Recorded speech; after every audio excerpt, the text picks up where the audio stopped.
The untold story of Jack Nicholson's children. The screen flickers to life.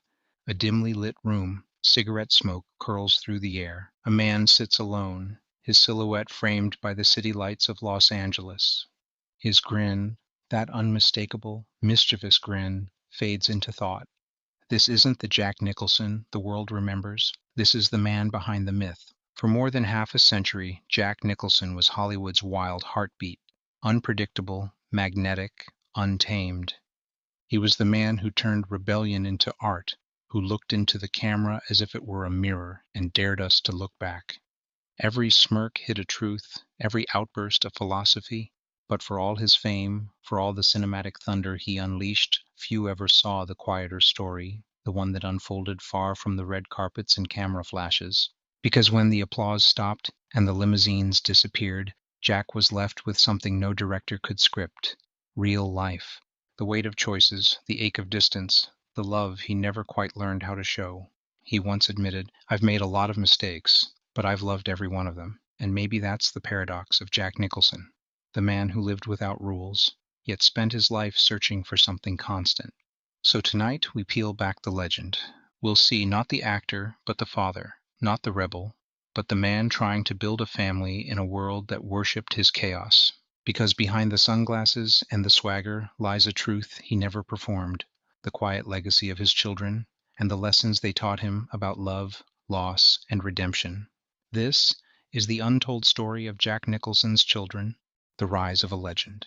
Before Hollywood crowned him its favorite devil, Jack Nicholson was just a boy trying to understand who he was.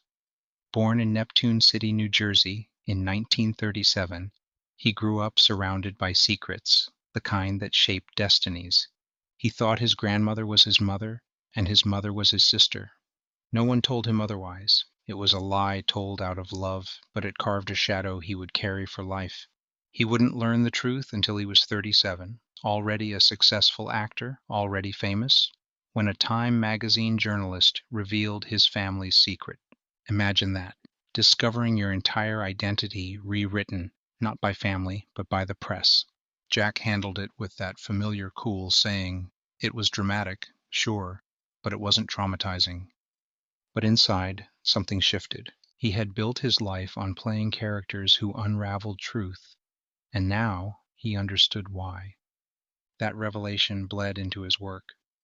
In Chinatown, he played a man chasing the hidden corruption beneath beauty, an echo of his own search for meaning beneath fame. In Cuckoo's Nest, he fought conformity itself, just as he had fought the scripts written for him as a child. And in The Shining, his descent into madness wasn't just acting, it was an artist exploring what happens when reality itself fractures. Hollywood gave him everything: the money, the mystique, the myth. But it also gave him distance, a life lived under spotlights instead of sunlight. He mastered charisma, but it came at the cost of closeness. Romance became fleeting, trust became fragile, and home became a place he visited between takes. He once said, "I'm not lonely. I'm just good at being alone." But even legends discover that solitude comes with an echo, a voice asking, "Who am I when the curtain falls?" And soon, fate would answer that question in the most unexpected way, through the one role he never rehearsed: fatherhood. Transition to fatherhood. By the early 1960s, Los Angeles was alive with ambition. It was a city of dreamers and heartbreakers where fame could change your life overnight, or destroy it just as fast. And somewhere in the middle of it all was a young, hungry Jack Nicholson, living on coffee, cigarettes, and the hope that one good role could rewrite his destiny. He was a writer before he was a star, spending his nights typing screenplays for B-movies and his days taking any acting job that paid the bills. He didn't have wealth or status, just a restless fire that wouldn't go out. He once said, "If I couldn't act, I think I'd go crazy." But then, on a small film set, he met Sandra Knight, an actress whose calm grace was the opposite of his chaos. She didn't see the rebel yet. She saw the man behind the ambition. They married in 1962, sharing a modest apartment in Los Angeles, two dreamers with more love than money. When Sandra became pregnant, Jack's world changed overnight. He was terrified and thrilled. For the first time, His life wasn't just about chasing roles or breaking into Hollywood. It was about becoming something no script had prepared him for, a father. Their daughter, Jennifer, was born in 1963, and with her came a quiet shift inside him. The man who once lived for himself began to live for something greater. He'd hold her close after long shooting days, tracing her tiny fingers and whispering stories about the world he wanted her to see. But Hollywood was calling, louder, more demanding than ever. Success was finally within reach, and Jack feared that if he didn't grab it now, it might never come again. He started taking longer shoots, flying to sets across the country, and spending more nights in hotels than at home. Sandra noticed the change, the late calls, the exhaustion, the feeling that their family was competing with a dream. And as Jack's name climbed higher in Hollywood, his marriage began to drift apart, caught between the gravity of fame and the fragility of love. Still, even when distance came, the image of Jennifer, his first child, his first mirror, never left him. Because no matter how many cameras pointed his way, that was the moment Jack Nicholson truly became seen, not by the world, but by his daughter. The first chapter, Jennifer Nicholson. Before Jack Nicholson became Hollywood's untouchable icon, there was a simpler version of him. The young husband, the uncertain dreamer, the new father holding his daughter for the first time. In 1963, Jennifer Nicholson came into his life like sunlight breaking through the chaos. Her mother, Sandra Knight, was also an actress, graceful, intuitive, and quietly devoted. For a brief moment, the two of them carved out something ordinary amid the madness of a city that thrived on fantasy. Their home was small, their future uncertain, but for those few years, Jack was simply Dad. He read to Jennifer, carried her on his shoulders down quiet Los Angeles streets, and painted small watercolors to make her laugh. He later joked that those early years were my best work. Nobody saw it, but it was good. But the demands of fame were relentless. After Easy Rider and 5 Easy Pieces, Jack was pulled into a new orbit: movie sets, parties, headlines, and the unrelenting pull of Hollywood. By the time Jennifer was 5, her parents' marriage had dissolved. Sandra moved to Hawaii, choosing peace over the storm. Jack remained in Los Angeles, a man split between two worlds. He visited when he could, sent letters and gifts, but his career was accelerating at the speed of light. He once confessed, "I didn't always know how to show love. I thought providing was enough." Years later, Jennifer would say she never resented him for his absences. She understood that her father was living a life larger than himself, and that in his own way, he was always reaching back toward her. Jennifer found her voice through creativity, just like her father. She became a fashion designer and artist, known for her bohemian collections inspired by the 70s, the very decade that took her father from her daily life, but gave her the language of expression. She has 2 sons of her own now, Jack's grandchildren, and in them, she says, she sees the sparkle he always had in his eyes. In that reflection, the legacy comes full circle. Because while the world remembers the movie star, Jennifer remembers something more intimate: the father who tried, stumbled, and never stopped loving from afar. The second chapter, Lorraine Nicholson. By the late 1980s, Jack Nicholson was no longer just a movie star. He was a myth. The grin, the shades, the Oscar speeches, the front row Lakers seats, all symbols of a man who had everything. But fame has a strange way of aging people differently, and by 1990, after decades of chaos, Jack found himself craving something simpler, quieter, something real. That something arrived in the form of a daughter, Lorraine Nicholson, born to actress Rebecca Broussard.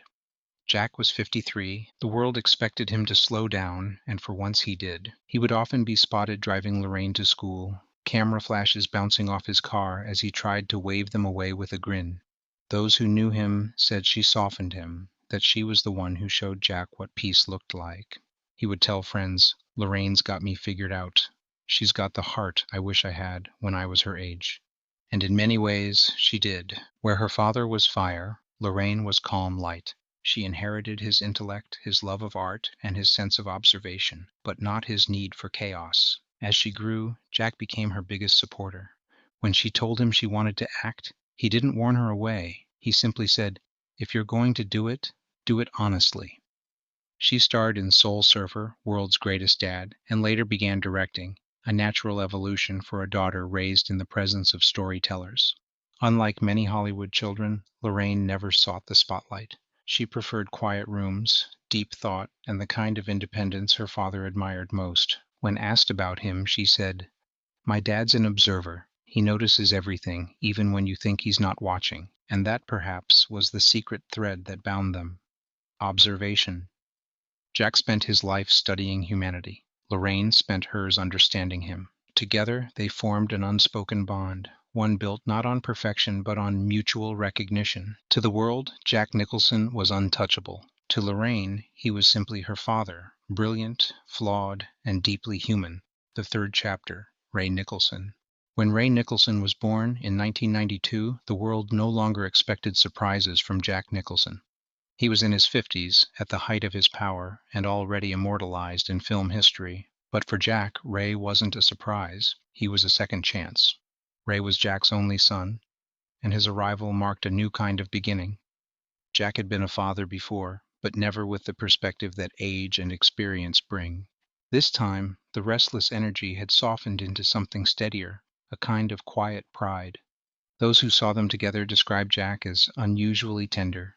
He'd show up at Ray's baseball games in a cap and dark glasses, cheering under his breath so as not to attract a crowd. And when reporters would ask him about his son, Jack would just smile and say, "He's my pal, that's all that matters." Growing up as Jack Nicholson's son could have been a burden, but Ray carried it like a conversation, not a competition. He didn't try to outrun his father's shadow. He walked comfortably within it. He studied film, worked behind the camera, and slowly began acting, earning roles in Panic, Promising Young Woman, and Something from Tiffany's. When asked about his famous last name, Ray said, "It opens doors, sure, but it also makes you want to prove you belong in the room." Jack never pressured him to act. He only offered the advice of a man who had lived every extreme. Find your reason. Fame fades, but the reason you do it, that's what will keep you sane. Ray once joked that his dad still thinks he's the funniest man alive, but behind that humor was genuine respect. He saw in Jack not just the legend, but the man, a father who had lived, loved, and learned how to listen. Now, as Ray's star begins to rise, you can see flashes of that familiar grin, that same spark that once lit up Hollywood. But this time, it feels calmer, wiser. Because for the first time, the Nicholson legacy isn't about rebellion or glory. It's about understanding. A father and son, both actors, both seekers, one teaching the other how to find meaning beyond the screen. The later years, reflections of a giant. By the 2000s, Jack Nicholson, the man who once ruled Hollywood, began to drift away from it. No farewell tour, no final bow, just a slow fade into quiet. He stopped taking new roles, rarely appeared in public, and declined interviews. For the first time in over half a century, the cameras turned off, and Jack seemed perfectly fine with it. Friends say it wasn't mystery or melancholy that led him to retreat. It was contentment. After a lifetime of sound and spotlight, he was finally ready for silence. He'd spend afternoons on his balcony overlooking Los Angeles, watching the same city that once made him immortal. The laughter that used to echo through nightclubs now came from smaller rooms, family dinners, Lakers games, moments that needed no audience. Lorraine would visit often, talking with him for hours about films and books, while Ray would sit beside him during games, quietly sharing space with the man everyone else only dreamed of knowing. To them, he wasn't Jack Nicholson, three-time Oscar winner. He was just Dad, still sharp, still funny, still stubborn as ever. He once said to a friend, "I've done all the performing I need to do. Now I just want to watch my kids perform." And in that sentence lies the quiet beauty of his final act. For decades, Jack Nicholson taught audiences how to feel, but his children taught him how to be. He had spent his entire life trying to master the art of expression, only to discover that love, in its purest form, required no performance at all. The legacy they share. In the end, Jack Nicholson's story isn't about fame, fortune, or even film. It's about evolution, the gradual shedding of ego until only the truth remains. He once said, "The minute you stop learning, you're dead." And perhaps that was his secret all along. The eternal student, the observer of life, endlessly curious about what makes people tick. But somewhere along the way, his greatest lesson didn't come from Hollywood. It came from home. From Jennifer, he learned that love can survive distance, that even when the world pulls you apart, the bond between parent and child endures quietly, faithfully, like a heartbeat. From Lorraine, he learned patience, that wisdom isn't about talking louder, but about listening longer. And from Ray, he learned humility, that legacy is not what you leave behind, but what you nurture in those who follow. Together, his children became the compass that fame could never give him. They grounded the myth. They made the man real. And maybe that's why, when you think of Jack Nicholson today, retired, reclusive, living out his days in quiet reflection, it doesn't feel tragic. It feels poetic. Because for the first time in his life, Jack doesn't need the stage. He already found his audience. Three souls who know him better than anyone else ever could. This was the untold story of Jack Nicholson's children. A story not about the man Hollywood created, but the father he became when the lights went out. But behind every legend, another family lives in the shadows, and their story is waiting to be told. Click here to watch their story next. This was the untold story of Jack Nicholson's children. But behind every legend, another family lives in the shadows. Click here to watch their story next.